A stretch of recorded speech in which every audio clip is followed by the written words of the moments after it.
오늘은 요한복음 4장부터 6장 말씀을 같이 나누겠습니다. 어제 말씀드린 대로 요한복음의 말씀은 해석이 들어가 있고요, 근원부터 살펴본 말씀이고 상징적인 비유가 많습니다. 그래서 예수님은 생명이시다, 예수님은 빛이시다, 예수님은 생명의 떡이시다, 예수님은 선한 목자시다, 그런 식으로 사도 요한이 예수님을 소개하고 있습니다. 그리고 이 요한복음은 예수님에 대한 소개를 역사순으로 기록하지 않았습니다. 다른 복음서도 마찬가지긴 합니다. 되도록이면은 역사순으로 맞추려고 했지만 예수님이 실제로 행한 것은 이때인데 앞에 기록하기도 하고 또 뒤에 기록하기도 하고 그렇게 되어 있습니다. 그래서 그런 차이점들이 있기 때문에 마태, 마가, 누가, 요한복음 이 네 개를 역사순으로 재배열해 가지고 그렇게 설교하거나 또 가르치는 그런 분들도 계신데요. 각자 성령께서 사복음서에서 마태, 마가, 누가, 요한이 세 분을 감동하실 때 어떤 의도성을 가지고 한 거기 때문에 꼭 굳이 그렇게 할 필요는 없다, 그런 생각도 듭니다. 참고로 그것도 역사순으로 우리가 살펴보는 것도 중요하긴 하지만 각자 복음서에서 가지고 있는 독특한 특징들이 있다는 것도 기억을 해야 될 것입니다. 오늘 말씀 속에서 5장에서 말씀 좀 하나 보고 또 6장에서도 말씀 하나 보고 4장에서도 말씀 하나를 보도록 하겠습니다. 먼저 5장 24절 말씀 다 같이 보도록 할까요? 5장 24절 말씀입니다.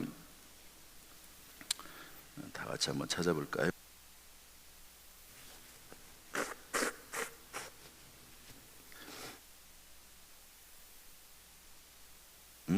다 같이 읽겠습니다. 시작. 내가 진실로 진실로 너희에게 이르노니 내 말을 듣고 또 나 보내신 이를 믿는 자는 영생을 얻었고 심판에 이르지 아니하나니 사망에서 생명으로 옮겼느니라. 참 중요한 말씀입니다.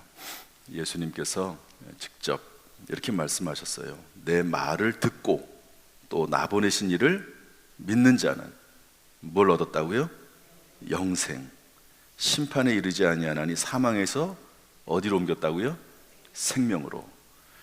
여기서 중요한 단어는 옮겼다라고 하는 말, 얻었다라고 하는 말입니다. 물론 영생이라고 하는 단어 자체도 중요하지만 이것을 이미 지나간 일로, 끝난 일로, 완료형으로 썼다는 게 중요합니다. 예수를 믿는 순간 그 예수를 믿는 것이 진실되다면 또 성령께서 감동 감화하심으로 그 예수를 믿게 됐다고 하면 그것은 이미 영생을 얻었고 사망에서 생명으로 옮겼느니라, 완료형으로 돼 있다 하는 것이죠. 그래서 요한계시록 3장 20절에 있는 말씀처럼 내가 문 밖에 서서 두드리노니 누구든지 내 음성을 듣고 문을 열면 내가 그에게로 들어가 그로 더불어 먹고 그는 나로 더불어 먹으리라. 여러분, 우리가 예수님을 진실되게 영접을 할 때 예수님이 우리 안에 성령으로 예수님의 영으로 들어오시는 줄로 믿습니다. 그런데 우리 요한복음 1장 1절에서 배웠듯이 그 안에 생명이 있다고 했거든요. 그러니까 예수님께서 성령으로 내 안에 들어오실 때 무엇이 내 안에 들어오냐면 생명이 들어오는 겁니다. 그 생명은 단순한 어떤 수명이 아니고 영생이라고 하는 거죠. 영생. 그래서 여기 있는 말씀처럼 내 말을 듣고 예수님이 우리의 마음문을 똑똑똑똑 놓고 하실 때 그 예수님을 받아들이면 예수님이 내 안에 들어오셔서 영생의 나라로 이미 완료형으로 우리를 인도하신 줄로 믿습니다.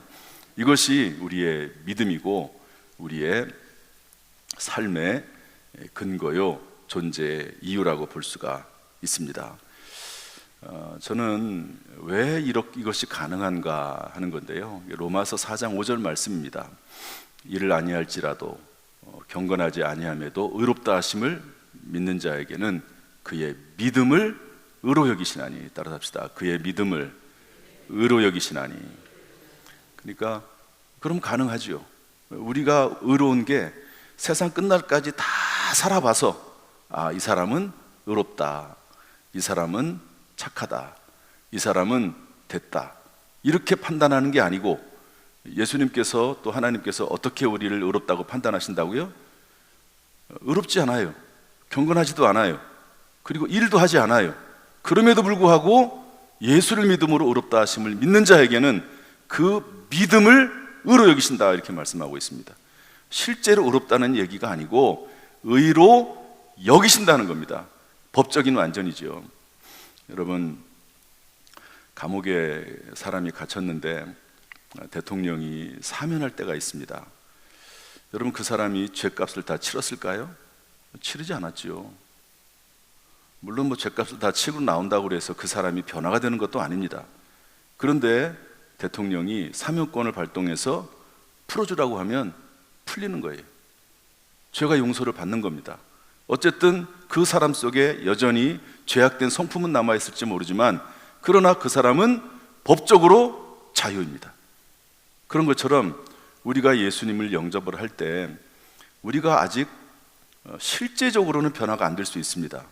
그러나 예수 그리스도의 그 은혜로 말미암아, 또 하나님께서 의롭다가 여겨주심으로 말미암아 우리는 법적으로 자유가 되고, 그래서 영생을 얻게 되는 줄로 믿습니다. 이것이 성경 말씀이에요. 성경 말씀. 그러면 천국에는 그런 형편없는 사람들도 예수만 믿는다고 다 들어가네? 예, 맞습니다. 아무리 형편없는 사람이라 할지라도 예수 믿으면 하나님께서 의롭다고 여겨주시는 것이죠. 여러분, 한번 생각을 한번 해보십시오. 이 땅에 우리의 태어난 자녀들이 있습니다. 처음부터 그러진 않았겠지만 살다 보면 못된 자녀들도 있거든요. 그렇다고 해서 그 자녀가 내 자녀가 아닙니까? 내 자녀입니다. 문제는 어떻게 하나님의 자녀다운 삶을 살아나갈 것이냐, 그게 중요한 것이지, 그것은 평생 해야 될 것입니다. 평생. 하나님의 자녀다운 삶, 예수님을 닮아가는 삶, 이것은 평생 해야 될 것이고, 우리가 예수 그리스도를 믿음으로 말미암아 하나님의 자녀가 이미 됐다고 성경은 말씀하고 있습니다. 그러다 보니까 하나님께서 우리를 자녀로 삼으셨기 때문에, 우리가 자녀이기 때문에 그냥 놔두지 않는 거예요. 여러분, 자녀들이 잘못하면 내버려 둡니까? 자녀들이 잘못하면 네 마음대로 해라, 죽든지 살든 네 마음대로 해라, 그렇게 하지 않죠. 우리가 하나님의 자녀이기 때문에 하나님이 우리를 그냥 놔두지 않습니다. 때때로 경고도 하시고요. 그래도 말을 안 들으면 하나님께서 매를 대시기도 합니다. 안 들으면 매를 대시는데 성경에 또 뭐라고 써놓고 있냐면, 매를 대지 않으면 사생자여 친아들이 아니니라, 이렇게까지 말씀을 하고 있는 것이죠. 그래서 예수 믿는 사람들은요, 어쩔 수가 없어요. 예수 믿는 사람들은 자꾸 멀리 가봤자 손해입니다. 멀리 갔더니 처량하고 고나요. 처량하고 고날 수밖에 없는 겁니다. 예수 믿는 사람들은 빨리 회개하고 빨리 정신 차리고 돌아오는 것이 살 길이지요. 그러면 영생도 얻을 뿐만 아니라 이 땅에서도 예비하신 하나님의 은혜가 우리 가운데 임하게 될 줄로 믿습니다. 한마디로 말해서 오늘 이 말씀 참 중요한 말씀입니다. 저와 여러분은 예수 그리스도를 믿는 믿음 안에서 영생을 얻은 줄로 믿습니다. 사망에서 생명으로 이미 옮겨간 줄로 믿습니다. 6장에 있는 말씀 좀 하나 보겠습니다. 6장 38절 말씀인데요. 6장 38절 말씀, 38절, 39절, 40절 읽어보겠습니다. 시작. 내가 하늘에서 내려온 것은 내 뜻을 행하려 함이 아니요 나를 보내신 이의 뜻을 행하려 함이니라. 나를 보내신 이의 뜻은 내게 주신 자 중에 내가 하나도 잃어버리지 아니하고 마지막 날에 다시 살리는 이것이니라. 내 아버지의 뜻은 아들을 보고 믿는 자마다 영생을 얻는 이것이니 마지막 날에 내가 이를 다시 살리리라 하시니라. 아멘. 하나님 아버지의 뜻이 뭐라고요? 내게 주신 자 중에 하나도 잃어버리지 아니하고 마지막 날에 다 살리는 것이다. 예수님은 이것을 위해서 이 땅에 오셨거든요. 그래서 예수님은 의지를 가지고 우리 믿는 자들을 책임지십니다. 여러분, 예수님께서 우리를 책임지시는데 우리가 어떻게 지옥에 떨어지겠습니까? 매를 맞을 수는 있어요. 터져가지고 하나님 앞에 매 맞고 상처를 입고 터져가지고 다시 올지언정 예수님께서 이렇게 하시고 그러는데 어떻게 지옥에 떨어지겠습니까? 로마서에서 아주 잘 설명을 하고 있지요. 예수님께서 하나님의 보좌 우편에서 우리를 위해서 정말 간절히 기도한다고 로마서에 돼 있어요. 성령께서 말할 수 없는 탄식으로, 우리가 마땅히 빌 바를 알지 못하지만 말할 수 없는 탄식으로 우리를 위해서 성령께서 간구하신다고 말씀을 하고 계십니다. 이것이 복음이죠. 이것은 다 하나님의 자녀가 됐기 때문에 그렇게 돼 있는 겁니다. 그래서 여기도 또 반복되고 있습니다. 내 아버지의 뜻은 아들을 보고 믿는 자마다 영생을 얻는 이것이니 마지막 날에 내가 이를 다시 살리리라 하시니라. 이것을 조금 어려운 신학적인 용어로 성도의 견인이라고 합니다. 한번 따라합시다. 성도의 견인. 견인이라고 하는 것은 끌어가는 거거든요. 끄는 겁니다. 그러니까 하나님께서 우리를 끌고 가시는 거예요. 끌고 가셔. 막 버티기도 하고요. 세상이 좋아서 세상으로 가기도 합니다. 요나처럼 사명 감당하지 않기도 하거든요. 자기 생각이 있어가지고 아수르 사람들한테, 니느웨 사람들에게 내가 복음을 안전하겠다 말씀을. 그 사람들은 우리를 괴롭히는 사람들인데, 우리로 말하면 일본 나라 사람 같은 사람인데, 지금처럼 이렇게 서로 잘 그냥 따로따로 살 때가 아니고 우리를 지배하고 있는, 괴롭히고 있는 당시거든요. 그런데 그 니느웨 사람들에게 복음을 전하기 싫다고 사명을 감당하지 않거든요. 그러면 하나님께서 내버려 두시는 게 아니고 끌고 가십니다. 끌고 가셔서 물고기에 빠뜨리기도 하시고, 배에 빠뜨리기도 하시고, 바다에 빠뜨리기도 하시고, 물고기에 잡히 먹히기도 하시고, 또 회개하니까 토해내기도 하시고, 그러면서 끌고 가는 겁니다. 끌고 가는 거예요. 이게 성도의 견인이지요. 아마 우리가 사는 삶 속에서 그런 일이 종종 있을지도 모릅니다. 어떤 어려운 일이 생길 수도 있고 괴로운 일이 생길 수도 있어요. 물론 하나님의 영광을 위해서 그런 일이 있을 수도 있습니다. 그러나 때때로는 우리가 실수하고 잘못해서 우리를 하나님이 이끌어가기 위해서 우리에게 그런 어려움이 생길 때도 있습니다. 그것은 절대로 우리를 미워하시는 것이 아니고 우리를 사랑하시기 때문에 하나님 나라로 인도하시기 위해서 우리에게 그렇게 하신다고 하는 것도 잊어서는 안 되는 것이죠. 여러분, 이 사실을 기억하고, 가장 좋은 것은요, 말로 할 때 듣는 게 가장 좋습니다. 하나님 말씀들 읽고 묵상하면서 그 안에 사는 것이 가장 좋습니다. 그리고 때때로 이해가 안 되는 일이 생길 때 그것 때문에 낙심할 필요도 없습니다. 왜? 하나님이 살아계시고 가장 좋은 곳으로 주신다고 약속했으니까 다 이유가 있겠지. 한번 따라합시다. 다 이유가 있겠지. 다 이유가 있겠지. 요셉이 13년 동안 종살이 옥살이 했습니다. 13년 동안 얼마나 마음고생을 했겠습니까? 그러나 믿음으로 대처하는 사람은 다 이유가 있겠지. 다윗은 10년 동안 사울 왕에게 쫓겨다녔습니다. 죽을 고비를 겪었습니다. 말 그대로 시편 23편에 있는 것처럼 사망의 음침한 골짜기를 지났습니다. 그러나 믿음으로 인내했죠. 다 이유가 있겠지. 한번 따라합시다. 다 이유가 있겠지. 다 이유가 있죠. 요셉은 애굽의 총리로 세우기 위해서, 또 그리고 이스라엘 백성들을 그 애굽 땅에 집어넣어 가지고 민족을 이루게 하기 위해서 하나님께서 그렇게 한 겁니다. 그러려면 애굽 말을 알아야 되잖아요. 그러니까 애굽으로 갈 수가 밖에 없습니다. 애굽의 문화를 알아야 되잖아요. 애굽의 정치를 알아야 되잖아요. 그러니까 종살이 해야 됩니다. 옥살이 해야 됩니다. 그게 힘든 일이지만 그 과정을 거쳐야지만이 하나님께 쓸 수 있는 사람이 되는 겁니다. 하나님이 더 크게 쓰기 위해서 그럴 수 있다 하는 것도 기억할 수 있기를 주님의 이름으로 축복합니다.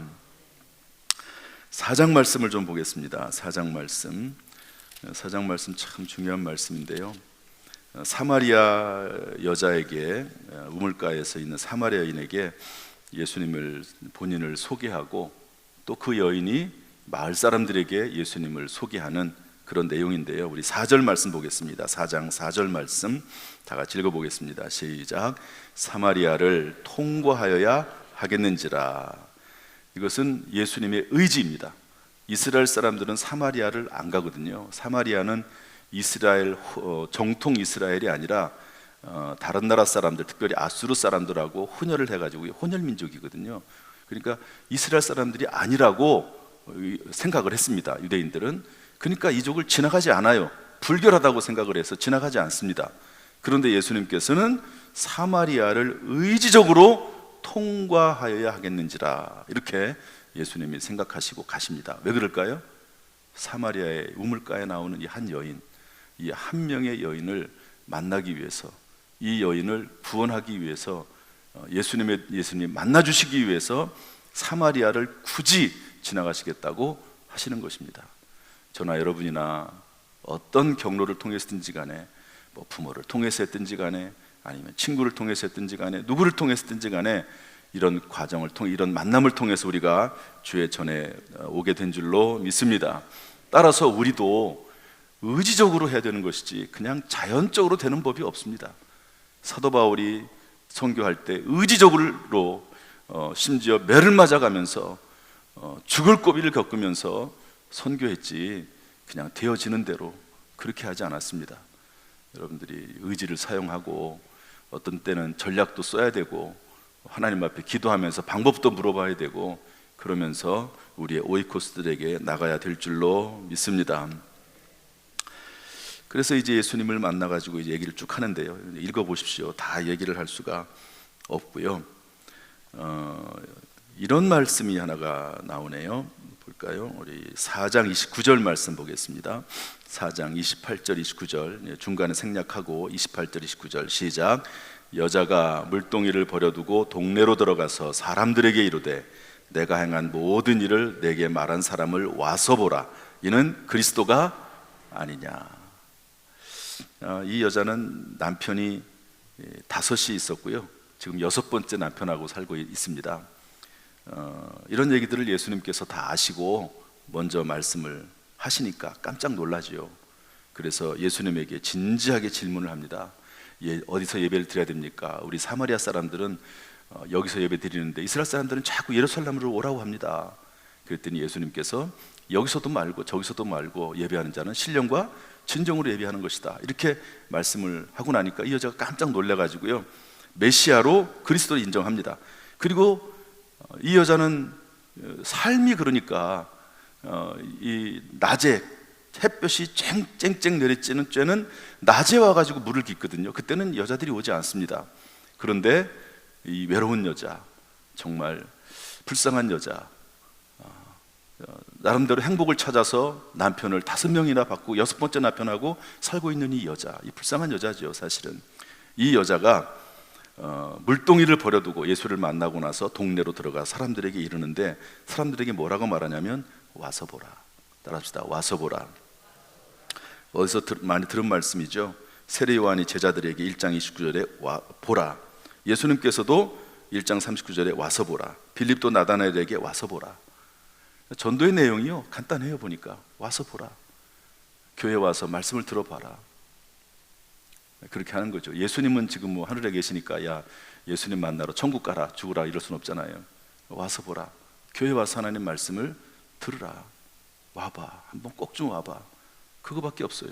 그거 이상 더 좋은 게 어디 있습니까? 우리 지난번에 이만수 감독, 야구 감독이 와가지고 뭐라고 했죠? 장효조 아시는 분은 아시겠지만 엄청난 야구 선수입니다. 그런데 장효조에게 전도하려고 했다가 어떻게 됐죠? 우리 교회 나오십시오 그랬더니 딱이 맞고, 2번째는 몇 대를 맞았다고요? 또 2대 맞고. 그래서 이 하나님 이 사람은 안 됩니다 그랬더니 하나님께서 하시니까 나중에 미국에서 돌아와 보니까 이 사람이 예수 믿고 자녀들도 예수 믿고 또 목회자가 되고 그랬다는 얘기 아닙니까? 우리가 하는 전도는 결코 낭비됨이 없는 줄로 믿습니다. 하나님께서 원하시는 때가 되면 반드시 열매 맺게 되는 줄로 믿습니다. 우리는 단지 초청하는 것뿐이에요. 그를 위해서 기도하고, 여러분 밥 사준다고 교회 나옵니까? 그러지 않습니다. 단지 접촉점으로 삼아서 미안한 마음을 심어줘서 그분들이 조금 교회 나올 수 있도록 기회를, 마음을 열 수 있는 기회를 주는 거지. 요즘 밥 먹어서 뭐 못 사는 사람이 누가 있습니까? 차 마시지 못해서 선물, 요즘 선물 주면 또 안 받는 분들도 있어요. 부담된다고. 왜 아니까? 선물 주는지 다 알잖아요. 왜 주는지. 안 받는 사람들도 있습니다. 그래도 마음에 부담을 주면서까지 하는 이유는 이 사람이 진심으로 나를 위하는구나 하는 마음이 전달되는 것. 특별히 기도하고 있습니다. 기도하고 있습니다. 어떤 분이 간증도 했잖아요. 이야기도 했잖아요. 소름이 온몸에 솟는다고. 우리가 생각하는 것과는 좀 다른 것 같아요. 우리는 기도 부탁하고 기도하고 있습니다 이러면은 그런가 보다 뭐 이러는데, 그분들은 느낌이 다른 거예요. 느낌이. 그래서 기도하고 있습니다. 꼭 나오세요. 와서 보세요. 와 보십시오. 그렇게 얘기할 수 있다 하는 것을 성경이 우리에게 알려주고 있습니다. 4장 35절 말씀 보겠습니다. 4장 35절 다 같이 시작. 너희는 넉 달이 지나야 추수할 때가 이르겠다 하지 아니하느냐. 그러나 나는 너희에게 이르노니 너희 눈을 들어 밭을 보라. 치어져 추수하게 되었도다. 예수님의 생각은 뭐죠? 우리로 말하면 오이코스, 전도 대상자가 많다는 거예요. 희어져 추수하게 됐다. 목사님 전도 대상자가 없습니다. 목사님 저 사람은 안 돼요.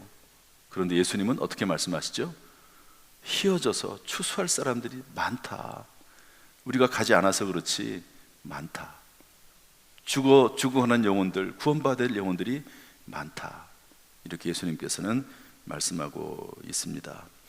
이 말씀 생각하면서 우리가 하는 것은 사람의 마음을 변화시키지 못합니다. 순종하는 마음으로 교회에서 또 임대 목사님 오셔가지고 또 여러 가지 잘 진행하고 있지 않습니까? 거기에 따라서 한번 해보는 거예요. 기도하면서 해보는 겁니다. 역사는 또 열매는 하나님께서 맺게 하실 줄로 믿습니다. 지금은 아니더라도 반드시 하나님께서 우리의 기도가 헛되지 않도록, 우리의 노력이 수고가 헛되지 않도록 하나님께서 역사하실 줄로 믿습니다. 기도하겠습니다.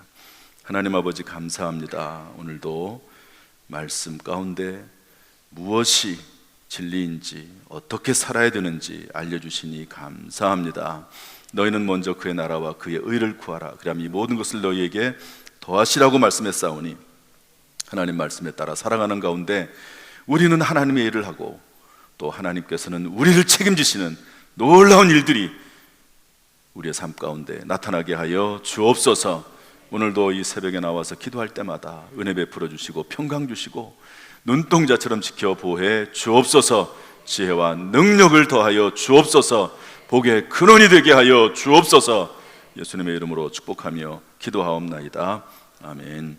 이제는 우리 주 예수 그리스도의 은혜와 아버지 하나님의 무한하신 사랑과 성령님의 감동, 감화, 은혜, 축복, 교통하심이 우리 모든 성도들에게 그 가정, 직장, 사업, 자녀, 심령 위에 함께 하시기를, 우리의 오이코스들에게 또한 이 나라 민족이 함께 하시기를 간절히 축원하옵나이다.